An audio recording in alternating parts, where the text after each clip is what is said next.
What's going on, fellas? This is Mike D with Black Fathers Now. And yo, I got a dope guest on today. Yeah, I got my man on the show today, and he's going to drop some bars. I don't think he can rap, though, but he gonna drop some bars, though. And my man is none other than Reggie Jenkins. And Reggie is a husband, a father. He's originally from Memphis, Tennessee. He's a community activist with almost 30 years dedicated to educating and empowering African-American youth. He's the creator and executive director of UUNIK Academy, a nonprofit organization dedicated to the transformation of African-American youth. And today we're going to have a really just awesome conversation on his story, his background, his influences, but then also what he's doing now to really help shape, the minds of those that are following behind us. So fellas in the Black Fathers Now family, welcome my man, Reggie Jenkins. How you doing, brother? What's going on? Finally, ain't no more cues. Okay. Black Father, purple and gold edition. I'm wearing a purple shirt here, man. Oh, look, disclaimer, Reggie is a member of Phi Beta Sigma fraternity. Cues come through here, boy. I'm like, man, that's all he knows, cues. A couple alphas. I heard a couple alphas. It's been a couple Sigmas on here too. You and I know. See, I try to spread the love, but I am very much heavily vested in the purple and gold. So we will be heavily represented. Most definitely. It's your show. You can do whatever you want. That's what I'm talking about. I'm glad you said that. But no, man, I appreciate you taking time out of your schedule. We had a few technical difficulties getting on here, but yeah. This is going to be well worth the wait. Yeah, I know I need to upgrade the computer and the operation. You got to go Mac, buddy. Mac. Man, until Mac pays. Mac, you never go back. Well, look, until Mac sponsors this podcast, I refuse to comment on that. But if they decide to sponsor, I will be all Mac. We're going to have a Black Fathers fundraiser. That's what we're going to have to do. Some equipment. This is a good show, so. But look at here, though. It's happening. We're putting it down. I know. But if said we're building it up with worn out tools, right? Yep. That's what's up, man. Well, yo, man. So first and foremost, as you know, you listen to the show. I like to have the brothers give shout outs because we better, butter our bread, where it's supposed to be buttered so that we, give credit to where credit is due. So first and foremost, man, give shout out to your fam, to your support system, to your team. Give some shout outs, man. Everybody that matters to you. First and foremost, I got to give shout out to the missus, my wife, Kamisha Bourne Jenkins, my son, Jabari. Those are my rocks, my stable. Mm-hmm. My mom, my dad, my brothers, my sister, particularly my mom and my mother-in-law. It's Mother's Day coming up, so this show probably come on after Mother's Day, I'm pretty sure. But we're recording before. Yeah, we're recording before. But yeah, Mother's Day, my mom, my dad, my brothers, my sisters, my family in Memphis, Florida, and everywhere else. My UUNIK support system, of course, Mike D, he's on my board, all my other board members, all the kids that I serve, my parents. It's just I get a lot of support from Knoxville. So much love to K-Town, Knox Vegas. Awesome. I appreciate that, man. And, definitely shout out to all those that are in your system because, we're only as good as our team and we're only as good as our support system. So, that's why I always make it a point to let brothers give a shout out because a lot of times, when we see somebody do things, we think that they're the only person doing it. But when you really get behind the scenes and you really talk to even like celebrities and all, I know we were at the Queen Latifah show when it was still on air years ago. And that episode of the show out in Los Angeles, Pharrell was a guest. And so it was actually pretty crazy because he performed Happy right before Happy became like the big song everybody heard. So he performed that. And one of the things in the interview, because Pharrell has that condition, I forgot what it's called, where you can like see colors and you can like see sounds or it's some kind of medical condition. And so they were like, well, you're a musical genius and you're this and you're that. Like, how do you do this? And how do you do it all? And Pharrell said something that was powerful. He said, if it was not for my team and the people around me, I would just be a kid from Virginia Beach with some good ideas. Yeah. Like, and so I think that's something that we need to, especially as Black men, to emphasize the fact that it's never going to be just you, Anybody who's doing anything, who's making waves, who's impacting the world, they're not flying on that plane by themselves. Yeah, that's true.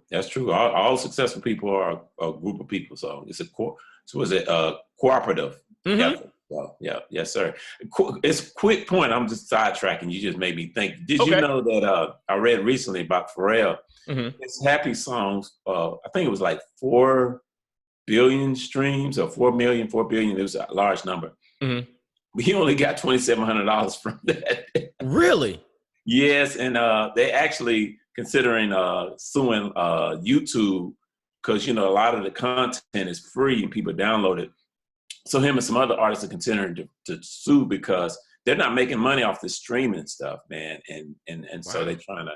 That's why Jay-Z actually created Tidal. Ah, Artists get interesting. more per stream as opposed to a lot of the other streaming avenues. But yeah, it's an article that just came out about that, about Pharrell and his. I forget how many streams it was, but It it was had to like be in the billions. $2,700 It check. had to be in the billions. Yeah, it's a $2,700 check. So Wow. Yeah, Mhm. that math don't add up. I'm not saying he's struggling or anything. I'm just saying. No, but that math don't add. And look, and speaking of math, you went to the University of Tennessee and you were a math major, correct? Yes, sir. Oh man, we're gonna jump into that a little bit too. And so, but before we get to kind of current stuff, let's take it back, man. Let's take it back to Memphis, Tennessee, man. Talk to us a little bit about you growing up in Memphis and the era in which you grew up in, and like some of your influences, and maybe even like some memorable experiences that potentially led to some of what you're doing now, man. Well, let's give a little known Black history fact for those who know me. Okay. But didn't know I was born in West Germany. Back in the day when they had West and East Germany, my father was in the military and he was stationed there, and I cannot remember the city. But my mom went to visit and I came out. So I wasn't there long, but my home is Memphis, Tennessee. I was just born in West Germany. So you were born in Germany? Yep. I didn't know that. You got your papers, man? Nah.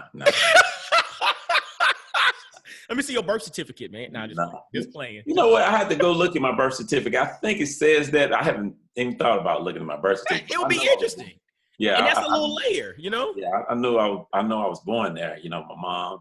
And they got pictures of me over there when I was a baby or whatever. She stayed for a minute and then they came back.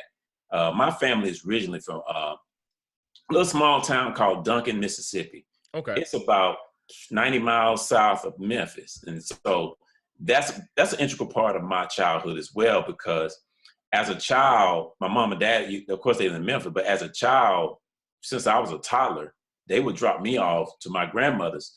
My grandmothers lived probably a half a mile from each other.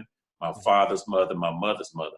In fact, my family, my mother's family and my father's family, they've known each other all their lives. My mother and daddy known each other all their lives. Really? And, they have experience about sharecropping because they were still sharecropping back in those times. And so the families knew each other. So a lot of my childhood was growing up in Mississippi. I'm talking about cesspool. Mm-hmm. I'm talking about roads just rocky roads and stuff like that. Small town. I'm talking about the church, the white church with the wooden pews, and just that small town. If people think of Gomer Pyle or Andy Griffith, it had that kind of feel. Sound like the color purple to me. Sound about like the color purple. Yeah, I guess. I'm trying not to be color purple. That's depressing. So. I know. But it was a happy memory. I didn't have no Harpos growing up. I don't know if it would be no. I don't know. I ain't saying that wasn't going on, but that wasn't part of my childhood. That was your existence. Yeah, I'm talking about, I just have vague. The candy lady lived next door. Talking about 5 cents now laters and Chico sticks and all that kind of stuff. So that was really integral. My grandmothers had gardens. They had plum trees, pear trees, all these variety of trees. I remember the rooster waking up at 5 o'clock in the morning, waking us up, rocking chairs. My grandmother, my father's mother, had this big bed with all this quilt on it. You had to run and jump on it. My father's mother didn't have a modern day bathroom until the mid 80s. So I grew up in a steel tub in the kitchen, pour the hot water in there, put some cold water in. That's where you took a bath. Those are my experiences as a child. The outhouse too. So the outhouse, yes, sir. It's got you. You know, if I ain't got no roof, I got an outhouse. I hated that experience, but It was what it was. So, you know, they had outhouses, man. So those both of my maternal and paternal grandparents were really integral in my life. A lot of my uncles and aunts were integral growing up back in the day. And so that's Mississippi going into Memphis, growing up, I'm trying to think. It was a pretty cool childhood experience. It was cool up until a certain point. You know, people that know me know I have a mouth, and I have no problem expressing myself. But where I get that from is my father. My father is the same kind of man. He's very expressive. I know one time that my grandmother, I think they told me back in the day in Mississippi, you still couldn't talk to white men crazy back in the 50s and 60s. And my daddy was a little boy who was talking crazy to white people, but the only thing protect him because his mother, my grandmother was one of those strong figures in the community that black or white didn't mess with. And so, he got that honestly. So I got that from him. But I think 79, well, in the mid 70s, mid to late 70s, my father got laid off a job. And actually he was trying to file this class action lawsuit against this company, popular company in Memphis. And what happened, long story short, it should have been a group of them, but everybody else fell out and he got stuck out there by himself and he got blackballed. So it kind of made it rough. So it was like a rough period growing up for me and my siblings, in that household because he was struggling. Because before then, my mother wasn't working. My mother stayed at home with us or whatever. And then when he went through that rough period, and it was a kind of a dark period in our family because, of course, the drinking, smoking, black men go through something. A lot of us don't know how to deal with it. So we coping devices, that kind of thing, and just kind of destabilized the family for a minute. So I went through that stuff. And, but, growing up, elementary school, middle school, I was the kind of kid, I wasn't a troublemaker. I just did what I needed to do. Because back in the day, we got whooping with switches and extension cords. Man, look at here. Everything they could grab. If they could hold it in their hand. I didn't want to do that. So, no, I didn't want to experience that kind of thing. So, I didn't get too many whippings because, like I said, that extension cord, that switch. It take once. Yeah, man. My grandmama had a willow tree, so you had to go, man, I wasn't trying to hear all that. So I stayed out of trouble for the most part. Good in school, elementary, middle school, quiet, shy. Actually, I was shy, man, up until my high school years. I was very shy and reserved kind of kid. I didn't hang out with a lot of people. I kept to myself. I was just a responsible kid to where, after so many years, my parents didn't really think, they didn't really worry about me because they just knew I was going to be responsible. And I got a reputation in schools as well. So, it was pretty cool, growing up, back in the day, you was outside until the street lights was out. Yeah, it wasn't no technology. I mean, if you had cable television, it wasn't but 5 channels, so it wasn't the radio. Yeah, we had 3 channels. I remember this like it's clear as day. We had ABC, NBC, CBS, and at midnight, all you heard was, ooh. So 6 o'clock in the morning, then you hear the Star Spangled Banner. Dun, dun, dun, dun. So, yeah, I remember those. But as a kid, we grew up, bicycling. We made ramps. We had trails in the wood, that kind of thing. We just played outside until the street lights came home. So that was my, my childhood years. It wasn't a lot of, I don't consider it was a lot of drama or whatnot. Went to middle school and high school, certain area. When I got to high school, I was like, man, I don't want to go to school with the same group of people all my life. So I transferred across town to Memphis Central. And, I met a whole different group of people. There was a few people there I knew. Hold on 1 second. You said going into high school, you realized or something made you not want to necessarily continue with the same group of people that you were with. Yeah. What was it that informed you? Because, I mean, that's honestly for a 14-year-old going into high school to think that way, there was something that was different about you there because that's not an average 14-year-old thought process. What was it? I could tell you one of the lead. my mother, on my mother's side, my family, they travel. Like a Mm. lot of my uncles and aunts, my grandmama eventually left Duncan and went to Virginia, D.C. area. Mm-hmm. And so I remember me and my brother, my middle brother is 4 years younger than me. We was put on a Greyhound at 12 and 8 years old, and Mm. we went to D.C. And that Wow. just blew my mind. You know, it's like from Memphis to D.C., well, it was at least a 12 to 14-hour trip, but it Plus was so, stops. yeah. But it was so beautiful, man. It was just, I just loved the scenery, because Memphis, when you go Mm. to Memphis, it's flat land, that Yeah. kind of thing. When you come east, you go into the hills, Mm-hmm. back roads of Virginia. It was just beautiful, man. It blew my mind, man. And so I just knew I wanted to travel. I just knew I just didn't want to stay in a particular spot. And so I guess that kind of helped. And then also I was going back and forth to Mississippi a lot. So even though it was just 90 miles, it was outside of my element, out of my, Mm. comfort zone. So I just had that in me. And so I just wanted to go somewhere different. I just So didn't want to go ahead. so it seems like travel and exposure is a concept that I use a lot. Exposure leads to opportunity. And Yeah. it was like by you being able to travel and see different things, that opened up your mind to see that the world was bigger than this crew you were Yeah. hanging with or this school that you were Yeah. in. But the thing that's powerful to me is the fact that at 14, that was enough for you to then take the initiative to say that I want to change my circumstance or change my environment. Yeah. That's powerful. Yeah. So yeah, that was in me. Mm. And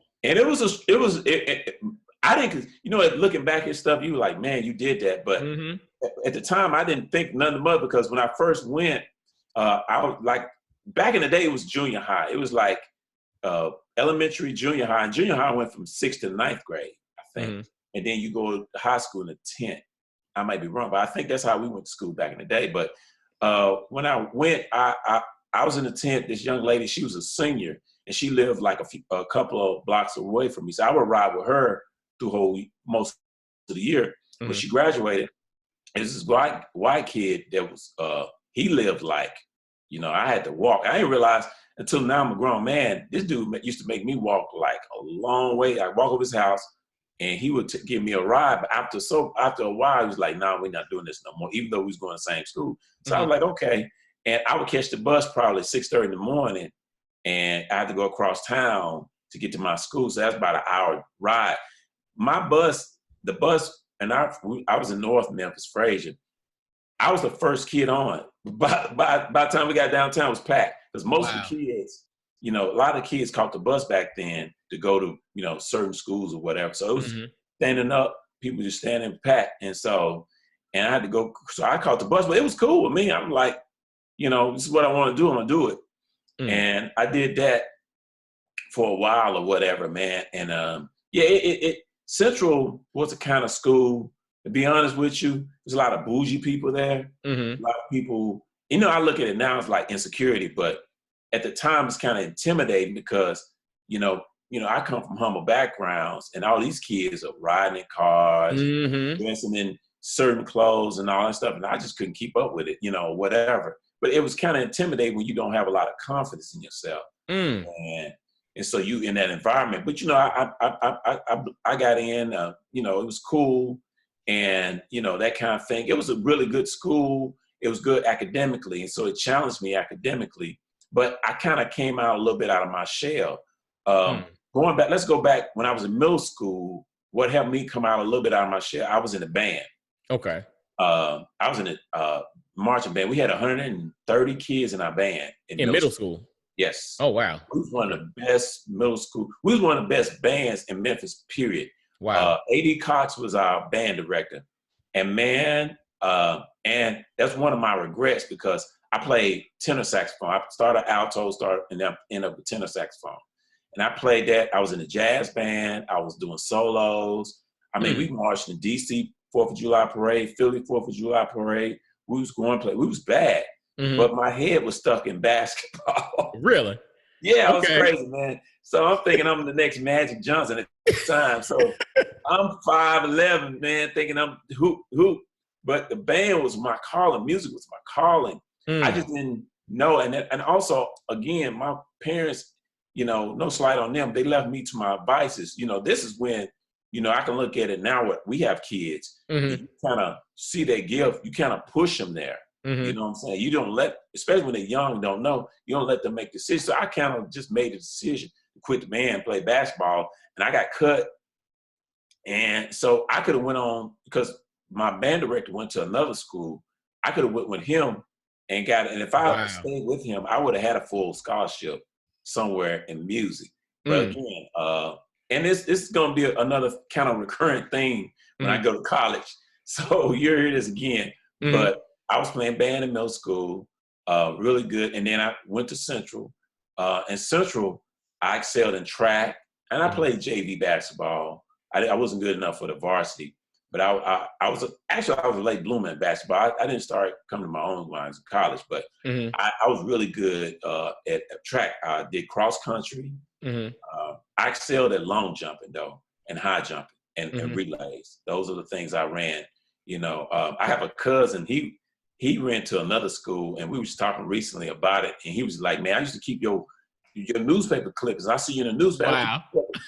I didn't realize I was in the paper. I was like, I'm just doing this. You didn't realize you were in the paper? No, I really did, man. Man, I'm gonna tell you. See, maybe your mindset's a little different than mine. See, when I was in high school, it was two things. I played football and all of that. Yeah. The biggest thing for me was I used to want to have my name called by the announcer at the high school stadium. That was one. But then two, I used to always love on Saturday mornings to get the Saturday morning paper and then read clippings and see if your name's in there when you scored a touchdown or if they say anything about you and all of that. So for me, I was all about wanting to read my own headlines. That was like half of the motivation. I wanted to call Mike Dorsey with the carry, Mike Dorsey with the touchdown. That's what I wanted, and I wanted to read. You ain't even know about man. I was in the paper. My mama kept up with that stuff. Okay. I was in the paper cross country. I just happened to be running, and they catch me running. Reggie Jenkins was Central. The cross country thing, my coach was really good, Coach Robinson. Okay. And this dude was a white guy. He was probably like 350. Big old dude. But he was a good coach. Push you and get the best out of you, man. But, he made me cross country for the endurance, not because I was just in it. It was like, you could do this. When we get on this track, you're going to be all right and whatever. So that's what his mindset of. So I would run. I get trophies. I get all this stuff.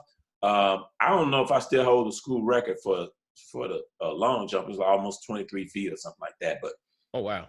I don't know if I still have that. I got to go back to school and see if it's still up there. Yeah, go see it. Let's see if your name's No, man, no. It was under school, when I graduated and all that stuff. And it was cool and all, but I don't know. I guess I was a different bird, man. I wasn't peeping on them. My cousin was talking about, so I ran cross country. I could jump out the gym. Anybody can tell you I had a 40-inch plus vertical. So I can jump out the gym, And so that's why my coach put me in high jump and long jump and stuff like that. So it was cool. High school came out a little bit, started dating. I had a young lady who was my high school sweetheart or whatever. We dated all the way through high school. And then, again, Michael, it's crossroads. When I graduated, I was in the National Honor Society, 3-6, whatever. But again, Central was a competitive school. So anybody in the top 100, my valedictorian, I think she went to Harvard or somewhere like that. A lot of kids went to those Ivy Leagues and everything. Yeah. University of Pennsylvania, the Howards and all that kind of stuff. And so I didn't really have any guidance. My guidance counselor sucked. Nobody gave me guidance. My parents didn't know because they didn't go. And so a lot of people, I just didn't have that guidance. So what I did was, just like when I picked Central, I heard a friend in junior, I was like, where are you going to school? I'm going to Central.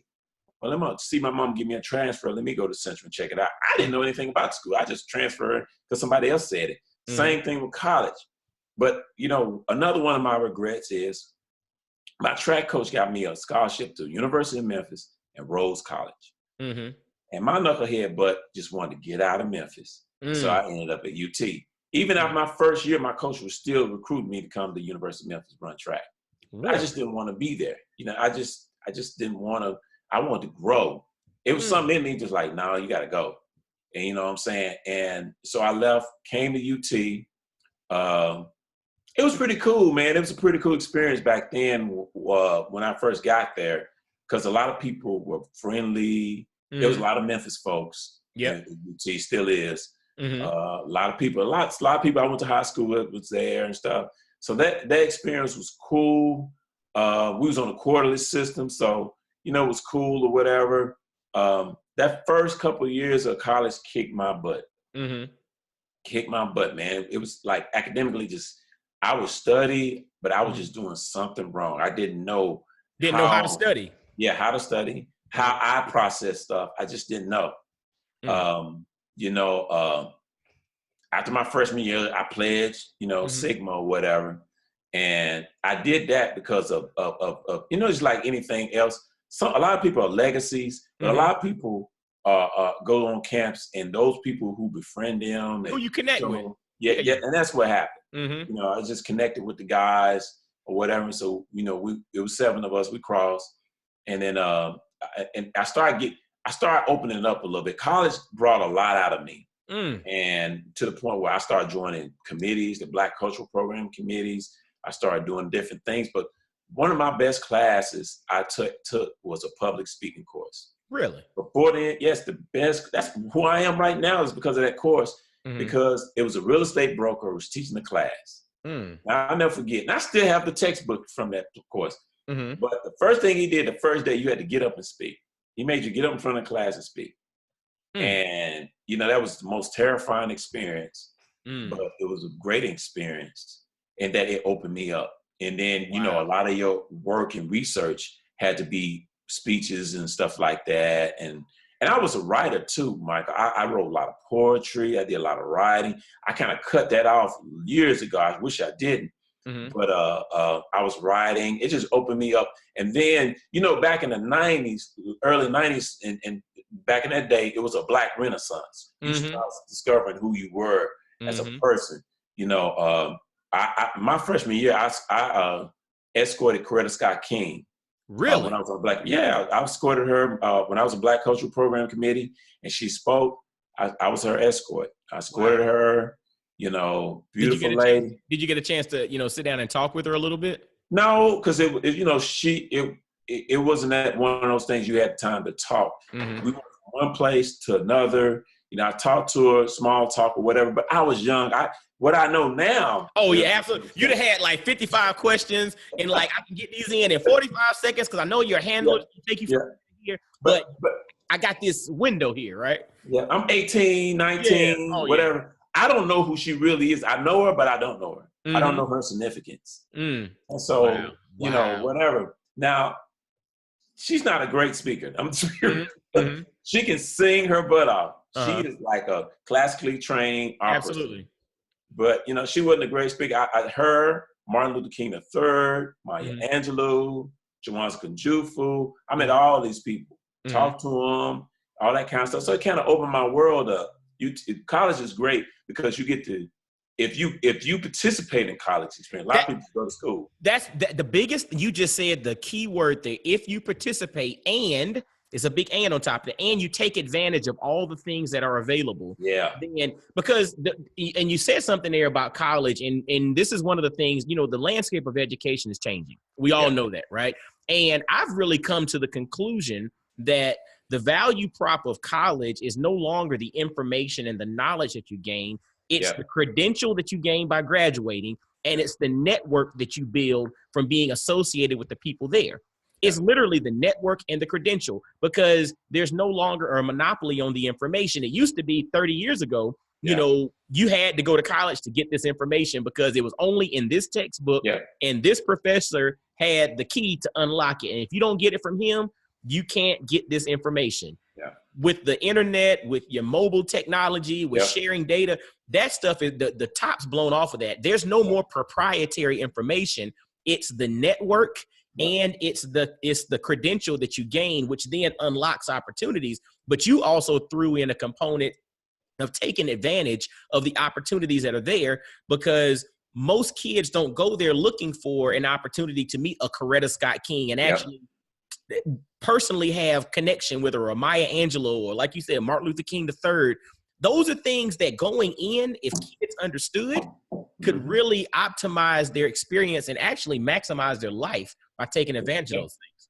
and open people's worldviews because I work with kids. We'll get to that. But one of the things I tell the young people is, I get a big old dry erase board and then just put a small dot on there, and I tell them that's your circle, and that's your job is to just open that circle up just a little bit, and you'll be better off than most people around. Absolutely, you. Absolutely. But we have to open the kid's mind to see the possibilities, because that's one of my big things in regards to speaking to a lot of kids. It's not even about tactically trying to tell them exactly what you need to do. Yeah. My thing is, I want you to unlock the possibility and start seeing life from a different perspective, because once you start opening yourself up to opportunities start coming. And then you start worrying about, how do I tactically, understand and take advantage of this opportunity? Yeah. But we got to see that opportunities are possible. And especially with our kids, with African-American kids, that, some that may not come from the best environments,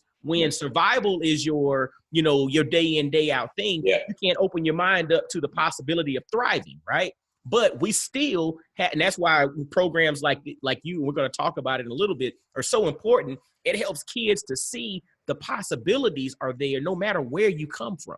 Yeah. You got to look for them and be intentional about seeking those things. And I think one of the big things that helped me, and you as well, we left our hometown. Yes, big time.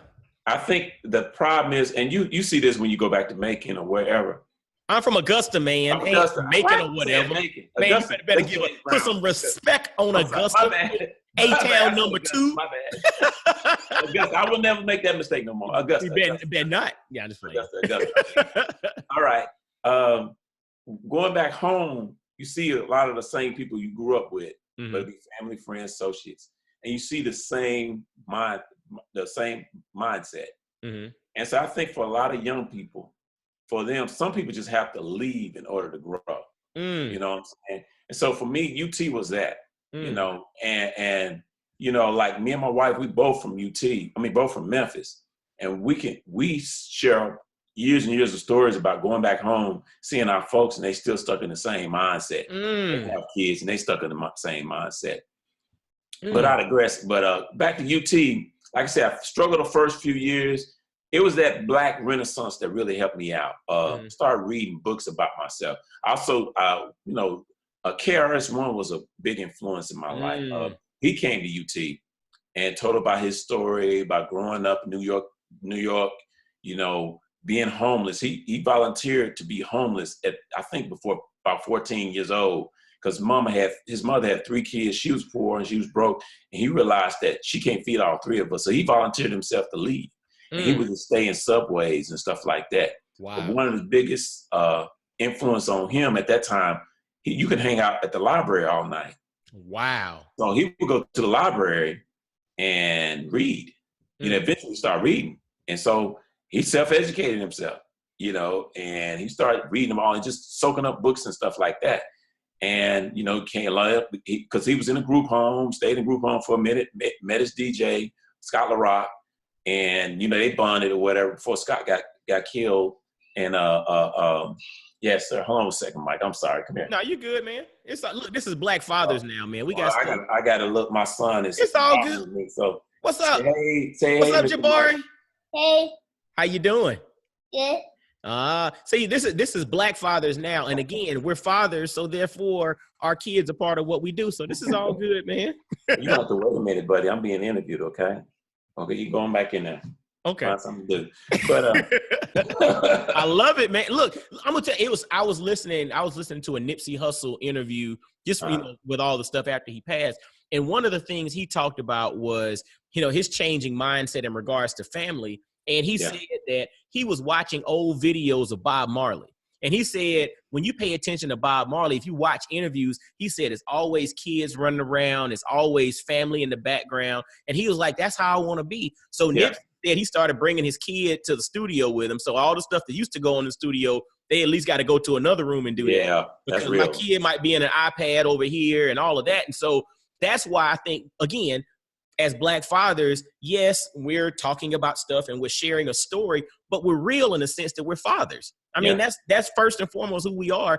And so when the kid comes in or you got to turn and do that, that's okay. And that's part of the show because that's who we are, brother. Oh, I know that because I've seen your past guests. So I've seen Michael say, y'all got to excuse the noise in the back. I'm over somebody else's house and they got a group of kids. And, they playing Dart Wars in the background and stuff. Like, yeah, whatever. But that's part of what we do. But that period really molded me and shaped me. I started reading. School came easy for me. From kindergarten to high school, it came easy to me. And school's a ritual. Absolutely. You regurgitate what the teacher tells you to do. You do the homework. You study for the test. You answer the test. You keep it moving, get grades. And so college is when I really figured out, man, I got to do more than that. I got to really read and comprehend and think and research and debate and just pierce my brain. But what helped me in that journey is when I started reading about myself. Like one of the first books I read was Native Son, Black Boy by Richard Wright. And that really opened me up. And I just started reading, because that was that period of time, different world. Absolutely. Music was different. Queen Latifah, UNITY. We had a lot of different vibes. So education was cool. Being intelligent, knowing your history was great. And so that I got caught swept up in it. And, once I understood who I was, once I understood where I was, the next few years, I was kicking butt. And I want to ask you something right there, because it's interesting, because you mentioned the whole concept of really learning to know or getting to know who you were, right? And it's ironic because you're a person who came from a rich family background. You had parents and grandparents, you had the city, you had the country, you had travel, you had these things. So you had this sense of family here. But even with the sense of family, did you still feel like you didn't fully know yourself? Oh, yeah, man. Because I had people around. Just because you have mothers and fathers and people in your house don't mean you've been nurtured. Absolutely. And we've had issues to where, a lot of us wasn't nurtured. My father was around, but he wasn't a nurturer. He wasn't affectionate. He worked, he did what he's supposed to do. But as far as the affection, the love, I love you, all that kind of stuff, that didn't go on, and we've had, I've had discussions about that recently. And me and my cousins and stuff, I've reconnected with some family members I never really known, and we shared, but their brothers were our dads. So we compare notes and see where our granddad came from. So there's a lot of trauma, passed on from one generation to the next. And, you become a man, you become an adult. You start realizing who you were and what your deficiencies are and where they come from. And, you start looking, like when you're a child, your parents are like they divine. That's right. That's right. Wrong. But when you become a man, you start seeing the frailties, the weaknesses and all that kind of stuff.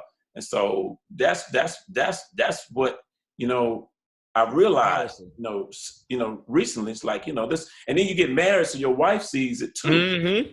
She sees like, whoa, because you go to your wife's place, you see their family dynamic, and you see your family dynamic, like, oh, okay. You start comparing notes, the good in both, the bad in both. You can see it. And, and then you become a father, you say, okay, there's some things I got to learn how to stop doing. You know what I'm saying?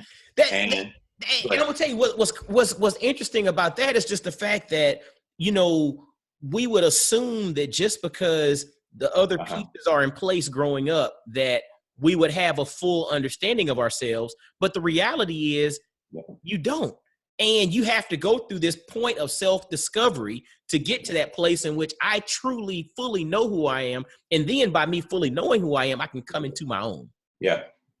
That's powerful, brother.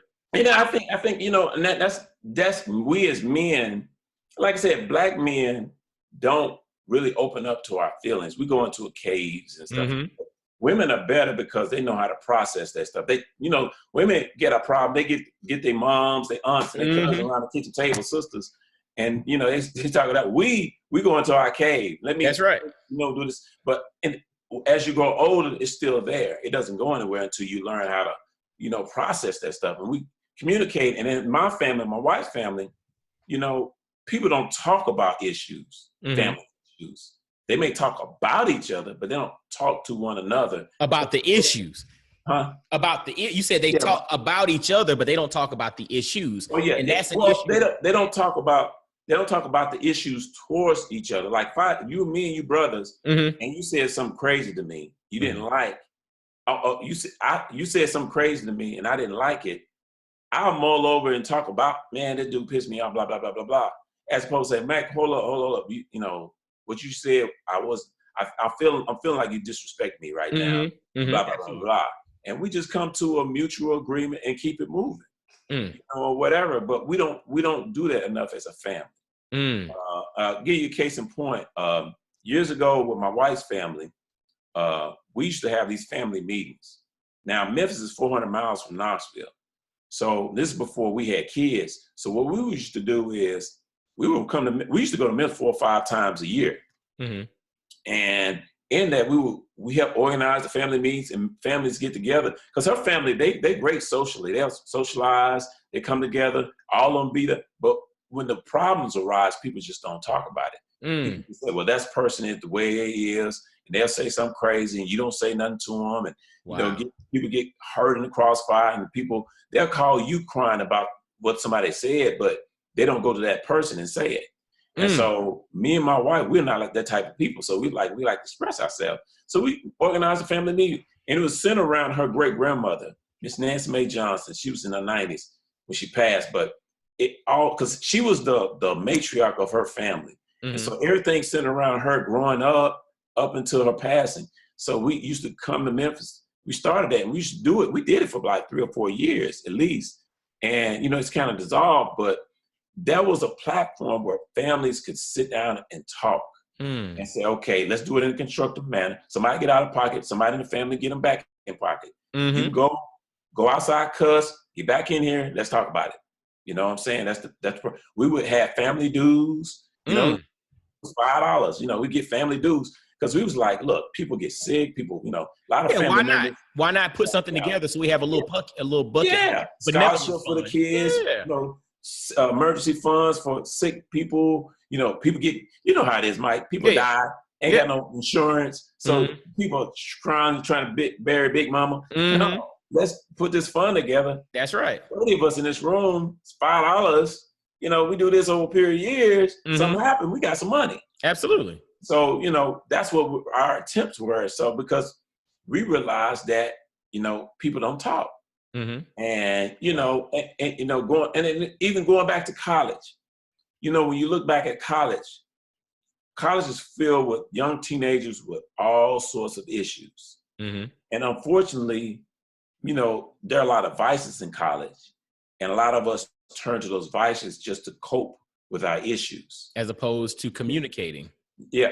And because we don't know how to communicate. A lot of us didn't grow up learn effective communicating families. So we wish to come. Go ahead. No, it's just like, 'cause, I mean, when I hear your story and I see different themes, travel opened up this window for you to see that it exposed you to the opportunity that things were bigger than what you saw on a regular basis. Then this whole concept of you got to leave to grow, right? But then in college, where you figured out that was the time in which you needed to do more, but that was also in conjunction with the fact of you really going through this self-discovery process and really learning who you are, right?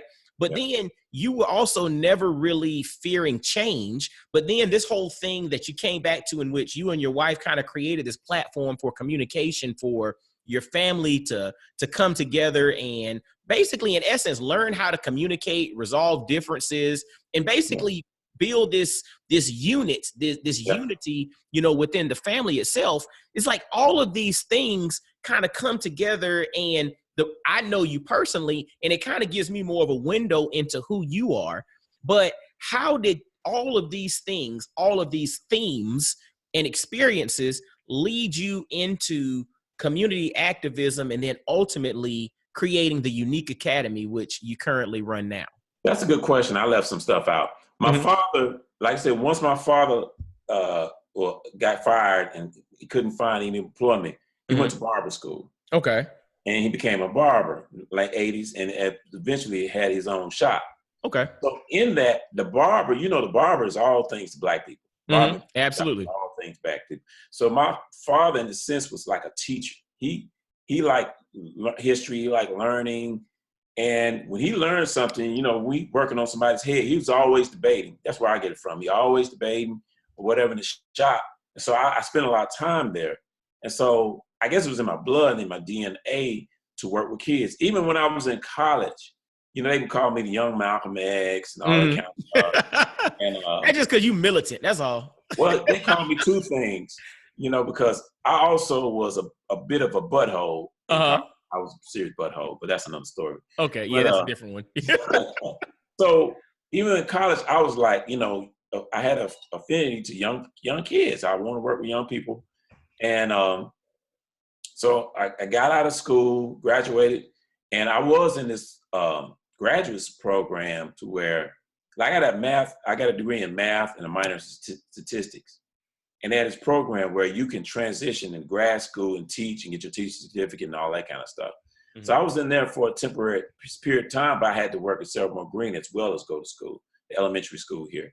And so I started working in the school, you know, I was real young and, you know, just fresh out of college, whatever, you know, on my own or whatever. And it was just, you know, being in that environment was cool. Mm-hmm. You know, and it was crazy because I was the only black male in the school outside of the janitor, maybe just the janitor. Wow. No other black men, and it was a predominantly black elementary school. Mostly white teachers. They had quite a few black teachers then, but they didn't have no men, black men in particular. And so I distinctly remember this. I teased some of the people I used to work with. They still around. All the women got me in this room and said, okay, now don't you touch this, don't you do this. These little girls, don't do that. They just gave me the whole rundown. And they was very protective of me. Gotcha. I mean, I had like a village. You talk about, I stepped out of one scene into another scene, and I had a whole village watching over me. The secretary, the assistants, the teachers. You know, if I was hungry, I was struggling, they had food. Like, here, you can have something. They just kind of watched over me and took care of me. And I remember one incident, this one lady accused me of doing something to her son. Man, you would thought a swarm of bees came on that lady because it was about 15 sisters was all up in the jail. You know, because I wouldn't, like, he wasn't even around the person and blah, blah, blah. How can you come into school? Because you have certain parents who think they can just come into school and run the schools. Absolutely. Y'all know what I'm talking about. Absolutely. They're always at the school. I don't know what they doing today, but they always at the school. Absolutely. And so, you know, she accused me of doing something physical to the point where I had a frat brother who was over school securities. And they was like, man, she's trying to arrest you, man, put a warrant out on you. Mm-hmm. And, you know, but I had protection, you know, I didn't do anything. So, but that was that. And so from there, I volunteered with the Urban League used to have, it used to be called Black Achievers. I think it's Young Achievers now, but it's Black Achievers back in the day. This back in the mid-90s. We would take them to college. I was volunteer with Eastside YMCA. It's not the Eastside Y now, but we used to do parties over there. So all that time just led up to me just saying, you know, I would create curriculums for other programs. So me and my wife, we just be volunteering and helping out.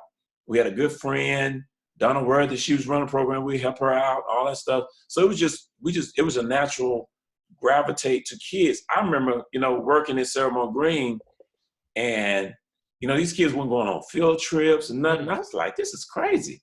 So I made my own field trip slip outside of school. Wow. Right about, I don't know, 8 to 10 kids to tour UT and got the parents' permission. Wow. Find out some presentation and took them to UT and we just walked around the campus. These are like 3rd and 4th graders. Just walk around. Because I was like, man, they just sitting in the classroom all day long. Come on, let's do something else. But you know what? That goes back to the whole concept of exposure leads to opportunity and how travel helped to open your mind. And travel doesn't mean you got to go to a different place. Yeah. Sometimes it's just a different area in your own town and seeing things from a different perspective. But that's what you were imparting into them. That's powerful, man. And so, you know, all those years of doing different things, I had meeting different people. It's amazing, man, because you don't know your impact until these kids get grown and they come at you or whatever. So, but I did that. And then it was just something in me, man, because a lot of the programs I saw babysit these kids.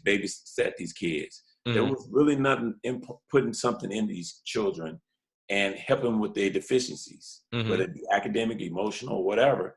And so I had a brainchild in my mind, and I don't know, I played with acronyms back in the day. I did a lot of different things, man. I used to be a picture framer back in the 90s. Okay.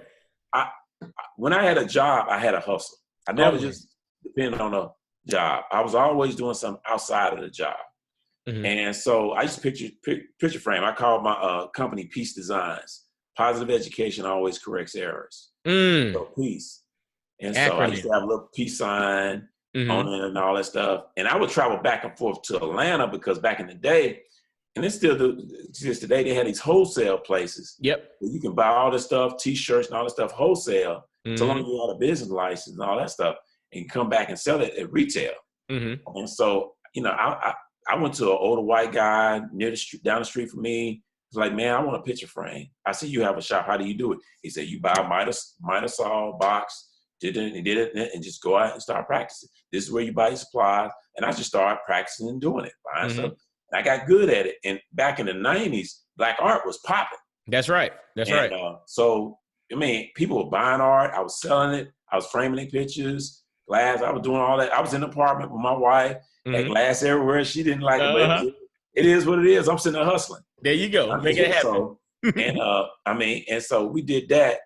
And let me give you the story first. When I met my wife, you know, it was like 93. I think I met her summer 93. And she was from Memphis. I was from Memphis. We didn't know that. And I was in that grad program, but I had 3 jobs. So again, I was in grad school and I was hustling. You said you're from Mississippi. Sound like you might be from Jamaica. I don't know. It's in my blood, man. I know. I'm just playing with you, man. It's in my blood. So, you know, I did that and we got together, whatnot. And, you know, but she was like, that was one thing attracted her to me. I mean, what attracted her to me was I had all this drive and this hustle. And so and then, you know, I had substance behind it. So, but the beautiful thing about it, all my hustles, I've been through a lot. She was always there. You know, that's when I knew I was like, I got somebody I got to keep. Absolutely. Because, you know, a lot of people, I mean, and I didn't have a lot of money. You know, I lived in an efficiency apartment and I didn't have much, but I had drive. I was like, I know where I'm going. You know, I'm always going on to the next. I'm not going to stay down. I might get down, but I ain't going to stay down. And so over the years, but, you know, I would try all these different things, but something about children always stuck with me. So I worked with Sarah Green for 3 years. I got out. I subbed for a couple more years, but it was just something in me that said, man, there's a need here for our children. Absolutely. That's not being fulfilled. And so I started UUNIK Academy. United Way had this free class on how to start a nonprofit. I went. They had a legal aid department. Talked to the guy. I filled all my paperwork out. I did everything. I did all the business plan for the IRS, the charter from the state. I went through all that, man. I did all that. And the funny thing is I had a friend, he's a mentor. He used to work for the Urban League. And it's funny, he was working in the city at the time. And nonprofit. He works at the Urban League now, Terrence Carter. And he was like, man, this is how you do it. Because he did it before. I was like, because I'm the type of person, if you want something, you got to ask. Close mouth, don't get fed. That's right. So he showed me how I did it. You know, started in 2003. The Urban League was instrumental in my start. They let me use their facility at the time. I had maybe 8 to 10 boys. I had a pickup truck, you know, and I would get them 2 or 3 times a week because I had connections with the schools. I can get the kids. Absolutely. Write letters, parents, meet with the parents, whatever. And have these boys, had them back and pick up. We meet. I didn't know what I was doing back then, but I was just trying. But the thing is, you came from a sincere place of you saw a void that you really wanted to fill in regards to these young men. And UUNIK Academy has spawned into not just serving young men now, but it came from a very honest and very sincere place. And coupled with your experiences and your inspirations, you were set forth to go and do something great, even if you didn't have it all figured out from the jump. But nobody does when you get started. And one of the things I want you to kind of touch on, though, is UNIK is not spelled like regular unique. It's spelled UUNIK. Explain a little bit, because you also mentioned that you play with acronyms and everything. Yeah. Play That's a little. where I got it from. Yeah. So let us know what it is, means. It's UUNIK. It's 5 of the 7 principles of Kwanzaa. U, Umoja meaning unity, Ujima, cooperative economics, Nia's purpose, Imani, faith, and Kuji Chagalia, self-determination. And so that's how I came up with the UNIK, because I always play with acronyms. And I wanted something that was culturally based, academic based, but culturally based, and it was unique. And I don't know anybody else that has that name. So I created UNIK Academy. We did that. And we went through a lot of transformations from 2003 to now. But it was just about finding my place in the world, trying to figure out this thing on my own. Not on my own, because I did start a 501c3, you got to have a board and all that kind of stuff. And I did it in rough terrain, because Knoxville is a very hard place. If you can make it in Knoxville, you can go anywhere in the world and buzz it out. But so we did that. And again, it's always a village. It's always somebody supporting me. I am not an island. And so, I started that, working with kids exclusively. And then I would have requests from other kids like, well, what about me? What about me? What about me? So I was like, I can't work with everybody. So I created, in 2006, I created Calling All Males Youth Conference. And I started at Vine, rented Vine out for a Saturday. I got 35. Vine Middle School. Vine Middle School. In Knoxville, Tennessee. Yeah. Thank you. The middle school in Knoxville. Yeah. So, when you have conversations, people forget this ain't a local thing. These people all over the world listening. So, yeah. But so Vine Middle School, magnet school, started with 35 kids. I got about 10 men to come volunteer. We would do various workshops in the school with the kids, self-esteem, self-respect, financial literacy, law enforcement, physical health, mental health, anything like that. So we have various workshops starting in 2006. And then what happened was the girls would hit me up and it's like, well, why you can't do this for us? Because at the time there was no program for young ladies. So I started Calling All Females in 2008. And I still do the Calling All Males currently, but the Calling All Females I had to stop because I went through another transformation. We stopped that in 2017. Our last Calling All Females Youth Conference. But, we did that.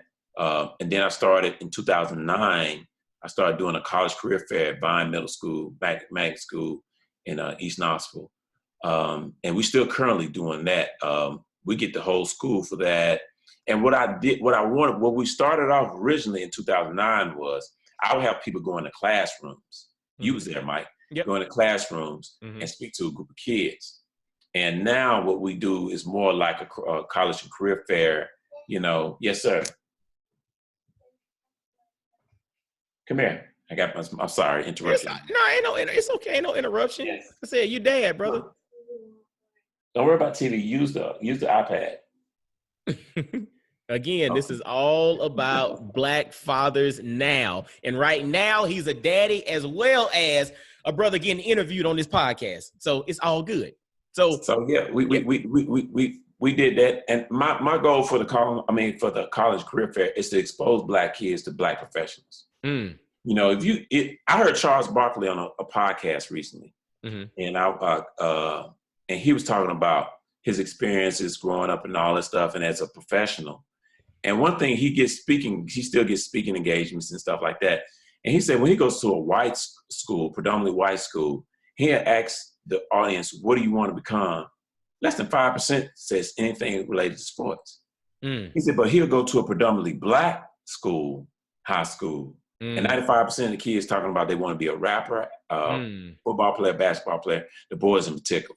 And he just saw that dynamic, and he's like, so he started in his hometown in Alabama, he started investing in trades and other skills like that. Wow. But because I felt the same way here when I was working with kids, and everybody wanted to be a basketball player and all that stuff. And I was like, man, it's too many Black professionals in this town that these kids don't get to see on a regular basis. So my mission was to get them in front of them at middle school. Powerful. I didn't want to do it in high school because a lot of times high schoolers, they know it all. You can't tell them nothing, you know, whatever. And they have to bump their head in life a while before they may get it. So in middle school, it's earlier, so they're more impressionable. So I want to expose the Black businessmen, the Black doctors, the Black accountants, the Black lawyers, the Black politicians to a local middle school. That's extremely important because it helps to create social proof of what's possible. Just like your travel and being exposed to a different environment help you to see what's possible. What you're providing and what you're creating with the career fair for the middle school kids helps them to open up that mindset to the possibilities. Yeah. Yeah. And so, and that's that. And so it transformed from being, you know, going classroom, and a new principal came around. She came up with a great idea. She said, let's just do it in the cafeteria and get all different classes, like 6, 7, 8 grade, to come in at different times and how these vendors set up. And so I do it in conjunction with Jack and Jill, Greatest Schools Partnership, Project Grad, and Vine Middle Magnet School. And we get all the kids to come through, and we get over 30 vendors. Fire, and you know, it's a Black lady. She's a fire captain. I think she recently retired. She come through.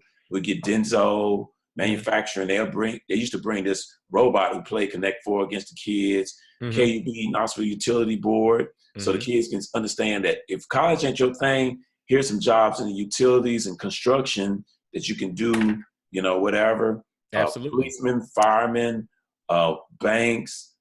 We get business owners. We bring local high schools in, colleges, TSU, University of Tennessee reps big there. And so we just try to get the kids early and start thinking, planting that seed earlier as the possibilities of what they can do. But I love it because we have a lot of Black people that sign up and they can see, oh, I got a Black representative in my area. I got this in my area. Yes, sir. Okay, go ahead. Okay. And then we have all these representatives in our area. And so, you know, that's what we want with the College Career Fair. And I've served since 2003, we served over 2,500 kids. Wow. With various programs. Wow. You know? And so you mentioned the career fair, the calling all males, calling all females, but then also last year you started this summer program, this intensive summer program that actually my son participated in. And I was just talking to 2 parents today whose kids are in the program as well, how powerful it was. But you started this thing called STEAMY. Talk a little bit about STEAMY, because to me, this thing right here is changing the game, as well as like what happened was, like, years ago, up until the birth of my son, maybe a year into the birth of my son, I would work with kids on a weekly basis. I would have kids at least 2 or 3 times, 4 times a week. But being married, and at the time I had a corporate job. I was at Coca-Cola, account manager at Coca-Cola. So juggling Coca-Cola, wife, kid, and working with kids in the evening, some had to go. That's right. So I had to stop working with the kids, you know. And what also happened, the kids would get a certain age and they'll just stop coming. You know, at high school, they want to do this, they want to do that, which is fine. And so I kind of shut down working in the evenings. But what we did was, we said, I think it was 2017 when we started. We said, okay, let's get a group of these kids in the summertime and let's see where we can work with them and see what we can do. And so we came up with this thing called STEAMY Summer Institute. Years ago, we used to meet at the technology cooperative your frat brother Eric Johnson had. Eric go back to UT. And so he had this space. He was like, man, I got this space. You can meet there. You got to worry about, I give you the key, that kind of thing. So we will meet there. So that summer, we would start meeting there, and it was technologically based. So I'm like, STEM is the future. STEM is now. So let's create something that helps with academics, but at the same time, introduce these children to STEM-related learning. And so we created STEAMY, and STEAMY stands for Science, Technology, Engineering, Arts, Math, Innovation. So maybe it was 2016 when I started, but 2 years ago, what happened was, I used to have, in 2017, I would have elementary and middle school kids. And it wasn't going so well with the middle school kids. because I had a lot of behavior issues. Mm-hmm. I'm talking about 8th, 9th graders who were not on a 3rd or 4th grade reading and math level. Mm-hmm. And so, and then you dealing with the parents, it was just too difficult to catch them up in that period of time. It was just too much of a strain. Mm-hmm. So me and the people that work with me said, like, we're going to cut out the middle school and just go strictly elementary. Mm-hmm. So last year we did it from 5 to 12. And now we cut the 11 to 12 years off, and we're doing it 5 to 10. Mm-hmm. And so STEAMY is an initiative. What we do is a 7-week program from June 3rd to July 26th. It's 7 weeks. On time we don't meet is in the week 4th of July. The Mm-hmm. 4th of July. And we get the kids together. And it's like I said, the first part is strong academic foundation. You know, the middle school, the 4-year-olds, the kindergartens and all that stuff. We want to provide a strong foundation with them, the phonetic skills, the writing skills, the sight words and all that stuff. Make sure they read well. Math is strong. Social, we work on the social skills, Mm-hmm. work on discipline, at the team building. You know, the first couple of weeks of kids are like, well, I ain't gonna have that problem this year because a lot of my kids that came last year is coming back. Mm-hmm. So the first couple of weeks, them new kids are like, I don't want to be here. They fighting and crying and stuff. But after then, it's like a family. These kids love each other. Mm-hmm. They bond. The parents love it. And like I said, we want to build strong leaders of tomorrow, but it starts in elementary school. Absolutely. We want our children, and these are all boys. Mm-hmm. You know, it's all boys, at least 20 boys. We want these boys to. The problem I want with the kids in STEAMY after a couple of years is the teachers say, well, he knows all this. Mm-hmm. I don't know what to do with him. I want that problem because it's the school's job. If a child is advanced, it's their job to make them either move them up a grade or give them something that's going to challenge their brains, as opposed to in Nassau County, 80% of Black students between the 3rd grade and 8th grade are not proficient in reading. Wow.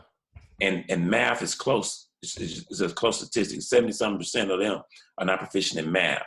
Less than 3% of our kids in between 3rd and 8th grade have mastered reading, math, science, chemistry. Wow. You know what I'm saying? So it's a need. So in essence, the STEAMY Summer Institute is definitely a need. But the thing that's so powerful about what you're talking about, a lot of us look at this scaled 4, 5, 6 years later. So we're thinking about that mid-high school level kid or that middle school kid. What you're doing is you're really setting those foundational principles in place by dealing with the, pre-K through 4th or 5th grade, and you're getting them there and getting those principles in place so that as they then traverse through middle and high school, they're gonna wear it out. They're gonna wear it out. And I think that's something for the brothers listening that are in different parts of the country to really take a step back and listen to what Reggie's talking about. As guys, we tend to want to gravitate to the older kids. I think most of the time how we have this thing set up, the women deal with the young ones. The guys deal with, once they get 13, 14, start smelling themselves, they send them over to the guys, right? Yeah. But you're doing something unique, no pun intended, with the UUNIK Academy, and specifically with the STEAMY summer camp, STEAMY summer academic program, where you're focusing on that younger demographic. Yeah. And it's men leading that, which is pretty much an anomaly in our society. Yeah. Pay attention to that, fellas. Yeah, if people think about it, 90% of public schools teachers are women, and most of whom are white. I don't care if you're in Detroit, Atlanta, wherever you are, unless you got a charter school or private school, something like that. Most of the public schools are, and so our children, and elementary school is a precious time for them to see men. Anytime is precious to see them, but the elementary age, that's the least likely time they'll see a man teaching them. Absolutely. And so STEAMY, what we do, again, we have men teaching. It's all men. I even employ teenagers to come in and help out and be assistants. So that's powerful too. And then we bring in various men in the community. Mike D comes in. Mr. Willie's a retired electrical engineer. We have business people come in, and they can see all these various people. And also, we have a Spanish teacher. She comes in and teaches the boys Spanish. She'll be back. I got an art teacher this year. She's going to do art. She's a great artist, Howard Ware. She's very good. she's going to do a class weekly. And I got somebody else, she's going to do a financial aid piece, just teaching the basics of money or whatever. She's going to come in weekly. So I want to make it a community thing to where our children are not only getting the academic stuff right, but they're learning science, technology, arts, math, financial literacy, all those things in the afternoon. Holistic development, holistic growth, which is, and it starts young. Again, typically we wait until they're 16, 17, 18, about to go off to college or finish high school to start instilling these things in them. STEAMY and UUNIK Academy in itself is aiming to and is actually putting into practice doing that on a younger level so that these kids start with those foundations. And so, and I'm gonna tell you fellas, if you want to get some clips and see some of the things that are going on, make sure, and I have all his information in the show notes, you got to follow him on social media and go to the website. I mean, there are clips, there's videos, there's images and pictures of STEAMY, of the kids reciting, you know, ACT words and just some ACT words. I'm gonna tell you, and I can be a testimonial, man. My son last year was going into kindergarten, and so he would come home and start dropping like 3 and 4 syllable ACT words with the definition on what it means, and you know, it would blow people's mind that this little 5-year-old who hadn't even started kindergarten yet was able to use these words in context, man. And so it literally works, but the biggest thing that's so powerful about it is it shows social proof of what is possible. These young brothers, and the fact that other brothers are empowering, teaching, and inspiring them to be the best version of themselves, and they can see themselves in the teachers. Extremely, extremely powerful. And so Reggie, so talk to us. Okay, so UUNIK Academy is a 501c3, so people can support, they can donate, they can check it out. What's the best way for folks to, if they want to ask you questions and connect with you, what's the best way for them to do so, man? Oh, it's a number of ways. You can go to our website, uunikacademy.org. You can go to the contact page and I'll get an email and I'll contact you. Okay. Or you can call 865-384-4475. That's 865-384-4475, excuse me. We have a Facebook page. We have an Instagram page. I'm not a big Twitter. We have a Twitter, but I'm not big on Twitter. Okay. So those various things. One other thing before we go, Mike, I want to also tell people we do an ACT prep as well. That is humongous. And talk about the nuance with that again, scaling it back a little bit, man. This is powerful. Now ACT prep, and we just finished this in April, and we did it March 3rd. We do it twice a year, spring and fall, and in the spring it's four Saturdays, in the fall it's 5 Saturdays, and the mission is to give our children strategies to master the ACT. A lot of the times they get this one-day class and they go through it. Now I want our children to master it. And what we target is 8th, 9th, and 10th graders. I even have 7th graders in my class. In the state of Tennessee, you can take the ACT at 13. So I want these kids to go through the experience.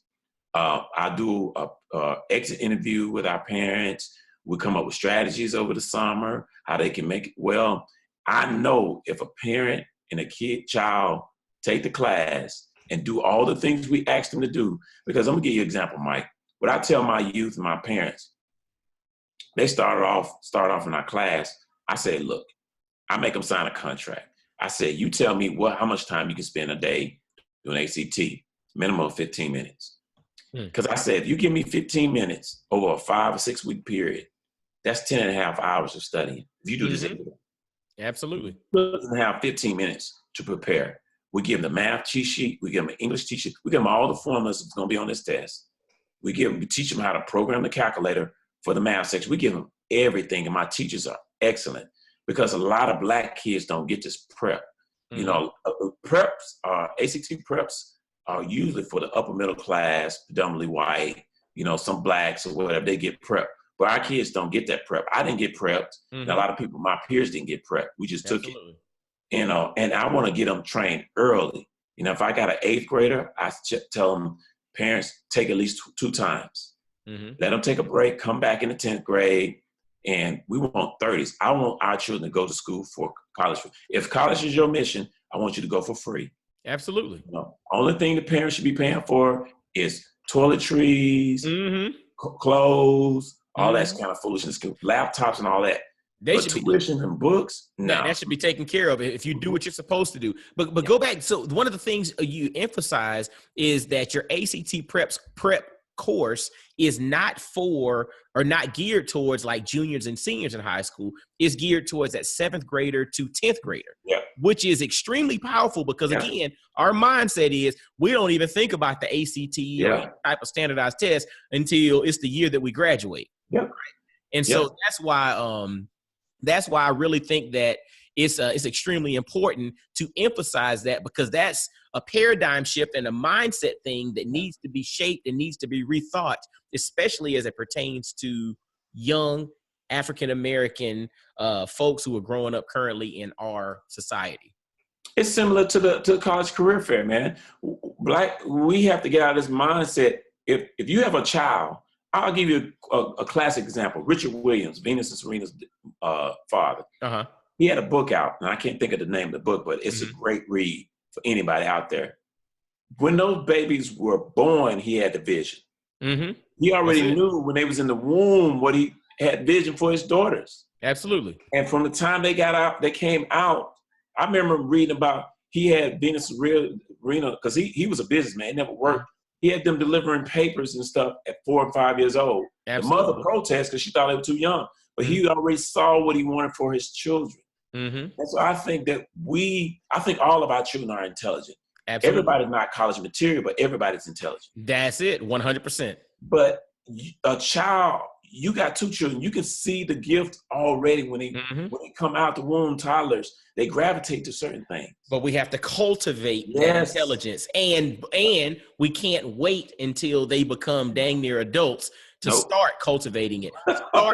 I think, fellas, if you don't get anything else from this journey, from this story, from this life's mission that's coming into fruition to impact thousands of kids on an annual basis, understand the fact that the importance of cultivating that intelligence in that child, in that son, in that daughter that you have is extremely important. But don't wait until they're old and you're trying to figure out if they're going to be okay in life. Start cultivating it now, because there are, what do they say? Greatness leaves cues, or success leaves cues, or leaves, so to that point, your kids, their greatness, their crumb trails. It's like crumb trails. It's like if your kid got into the cabinet, you get up in the middle of the night, you see crumb trails, and them crumb trails going to lead you to the culprit. That's right. That's right. But hey, we look at that from a negative side, but on the positive side, when you start seeing these strands of something, feed that thing. I'm always about, when I see a little fire burning, I'm gonna pour a little bit of gasoline on that fire to see if this bad boy can blow a little bit.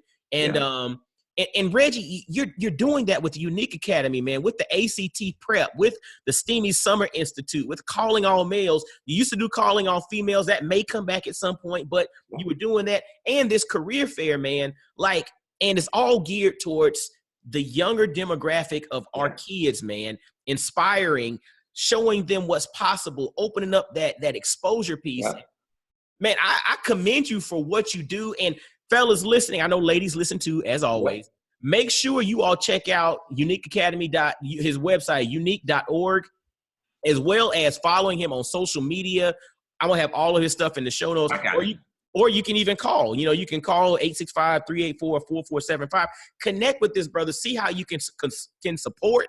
If you can support, do so. If you want to learn from him, holler at him. He's been doing this for almost 30 years. Do so, man, because this thing, what he's doing, needs to be copied and pasted in every. Well, you know what, Mike, it's funny you said that, because that's what my goal is, to create a system. And because I had somebody contact me in Nashville, about it. And I even have a lot of women here like, can you do something for my girls like you do in the summertime? I said, if I got the money and the resources, I can make it happen. It's just, everything is about capital and resources. That's right. Well, let's fellas listening, Connect with this brother. Let's make this thing happen. But literally, you don't have to believe what we're saying. Go to the website, follow on social media, take a look. There's proof that shows you what's going on, and definitely get out, support, learn from. But then use this to inspire you to not wait, to start cultivating that greatness in the young people. Yes. And you know, before we leave, man, you know, you're a dad as well. And what's interesting is you started all of this stuff prior to becoming a dad. Yeah. My last question to you, how has all of this, creating the UUNIK Academy and doing this community activist work, how has this all come back to impact you and influence you as a father? Oh man, I think it helped bring the nurturing side out of me. You know, grown up young man, again, the men in my family are not nurturers, and not, you know, they go to work and all, but they don't show love and they don't show affection. And so by working with young people, you got to, I mean, I just couldn't turn away a little kid running up to me and hugging me. Absolutely. You know what I'm saying? So I had to learn how to open that up to myself, you know, and I had to learn how to be patient. You know, if I had a kid at 25, my kid probably may hate me right now because I didn't have the patience. You know, the love was there, but I was a whole different person then than I am now. So it taught me how to be patient with kids. It taught me how to communicate. It taught me how to say, okay, if I can work with other kids and teach them, I can teach my son. Because currently me and my wife, we homeschool our boy. And so, you know, I had to learn patience. I had to learn, you know, I had to reevaluate things. Children are the best teachers in the world. Absolutely. All the time we thinking it's the adults, but it's the children. If you listen to them and if you humble yourself, your child is teaching you a whole lot. They tell you how they feel. They see things you don't see about yourself. And so I had to eat some humble pie, and I was ready. So when I had a child, I'm not perfect. Now, I make a lot of mistakes. My child and my wife will tell you that. But, you know, it's the effort and the love is there. You know what I'm saying? Because my child is very affectionate, man. It's like this little dude express himself well, very affectionate, going to let you know how he feel. You know, when he needs you, he needs you. You know what I'm talking about. That's it. And I'm going to tell you what's interesting about what you just said there. It's interesting how you said growing up, the men that influenced you were not the most affectionate. Yeah. You got these experiences dealing with everybody else's kid. Yeah. And then all of a sudden you had a son who ends up being a very affectionate son. Yeah. It's amazing how this thing works, ain't it? Man. That's awesome, brother. Awesome. And my man, you know, I want to thank you for taking time out of your schedule and dealing with my technical. Man, I supposed to been on here a year ago, man. You know what? We're gonna shut it off right now because I've been coming after you for the last year. You're like, man, oh my God, you don't want to talk to me. I'm like, man, if you don't get on with that, man. But I love this show, though, man. I had to give it kudos. Black Fathers Now, follow you all. I love this. It's a great platform. You're doing a great job, man. So I just want to shout you out, man. You're doing you know a lot of folks too. I like this dude's well connected. We're working at it, man. One relationship at a time, brother. Hey, what you know or who you know is who knows you. Dig that. And now look, dig this. Now all the family of Black Fathers Now knows Reggie Jenkins with UUNIK Academy. So you can add us. We're already part of your network, but you can officially add us to your network. Check you off the list now. There you go, man. So, fellas, as always, make sure you follow Reggie Jenkins, support him, connect with the UUNIK Academy. I'll have all the contact information in the show notes. Give him a call, follow on social media, reach out to the brother, man, see what they have going on, and learn, support. And if you want to establish something like this in your city, holler at your boy. Let him know, man. And make sure to let him know you heard about him on Black Fathers Now, for sure. And as always, y'all make sure to follow Black Fathers Now on Instagram, Twitter, Facebook. Visit blackfathersnow.com. This episode is brought to you by Black Family Apparel. Grab some dope apparel that celebrates the nuances of the Black family. And literally, share this episode. A lot of resources, a lot of gems dropped here, especially if you're from Memphis representing, right? No, that's not how we talk down there. Man. That's how you talk. Maine, I gotta say Maine. Memphis representing Maine. Maine, John. That jump, Maine. Okay, all right, Maine. If you're from Memphis, Maine, make sure you really share this thing out because one of the home team is really representing and showing out and doing his thing here in Knoxville, even though he's originally from Memphis and representing Mississippi, born in Germany. I learned that today, didn't I? But y'all definitely share this thing out, man. A lot of wisdom here, and utilize it to grow, to develop, and become the best version of yourself. And fellas, until next time, y'all be blessed, well, and wise, and we'll holler at you. Peace.